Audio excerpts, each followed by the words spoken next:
Une Bible hébraïque, un Tanakh en hébreu, millénaire, manuscrite, surnommé le Codex Sassoon, vient d'être acheté lors d'une vente aux enchères par un philanthrope américain, Alfred Moses, pour l'offrir au musée juif de la diaspora à Tel Aviv, en Israël. Rappelons que les 3 lettres de Tanakh sont les initiales des 3 parties qui ensemble forment la Bible. La première lettre, Tav, renvoie à la Torah, reçue par Moshe au mont Sinaï. Seul livre d'origine divine, rédigé par le Tout-Puissant. La seconde, le Nun, est l'initiale de Nevi'im, les prophètes, où sont réunis des ouvrages écrits par des prophètes, Samuel, Jérémie, Isaïe et Ézéchiel notamment. Et enfin, la 3e lettre, le Kaf, est l'initiale des Ketuvim, les livres écrits, où sont regroupées différentes œuvres sacrées, sans lien direct entre elles, comme le livre des psaumes, Job, le Cantique des Cantiques, l'Ecclésiaste, la Megillah d'Esther, l'Uapurim, etc. C'est Ezra le scribe, qui est l'auteur du livre des Chroniques, dernier ouvrage de la Bible, peu après la destruction du premier temple, en l'an 400 avant l'ère actuelle, environ, et avec les sages de la grande assemblée, qu'il fut décidé que plus aucun livre ne mériterait d'être canonisé. Et année après année, le Tanakh, traduit en près de 2000 langues ou dialectes, reste en tête du classement des meilleurs livres vendus à travers le monde, loin devant le Coran et le petit livre rouge de Mao Tse-tung. Et alors qu'on célèbre la fête de Shavuot et le don de la Torah au mont Sinaï,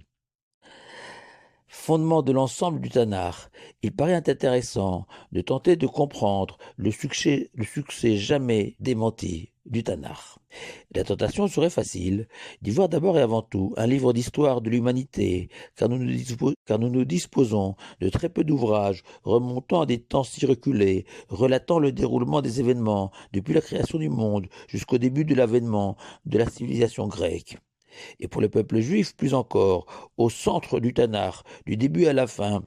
le Tanakh peut servir de principal manuel d'histoire du judaïsme, avec tous ses grands personnages, depuis nos patriarches Avraham, Yitzhak et Yaakov, jusqu'au roi David et Salomon, en passant par Moïse et Aaron. C'est d'ailleurs dans cet esprit historique que le Tanakh est enseigné dans toutes les écoles laïques de l'État hébreu. Pourtant, Noah Gutman, rabbin contemporain, objecte que c'est une fausse conception de la Bible, car même dans le livre des rois et des chroniques, qui peuvent se lire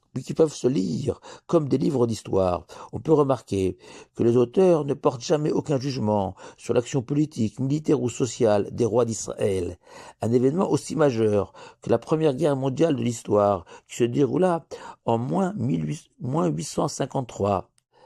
entre le roi d'Assyrie, Salmanasar III, et une coalition de pays, parmi lesquels le royaume d'Israël, dirigé par le roi Achab, y est à peine mentionné. Par contre, après chaque fin de règne d'un roi d'Israël ou de Juda,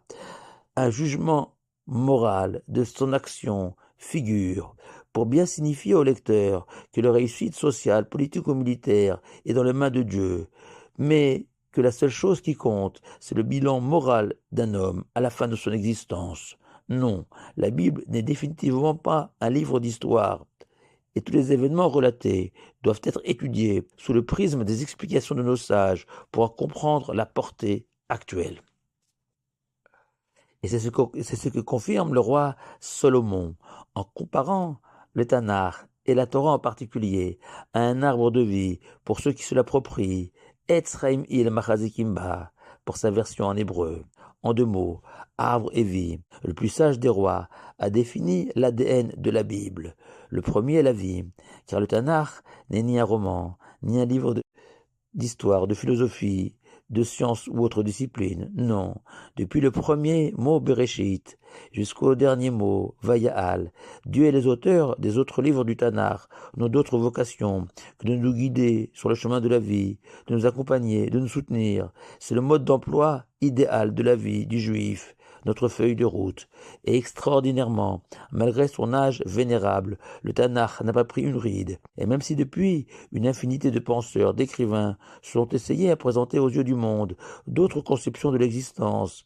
des manières différentes d'appréhender la vie, la Torah, ses valeurs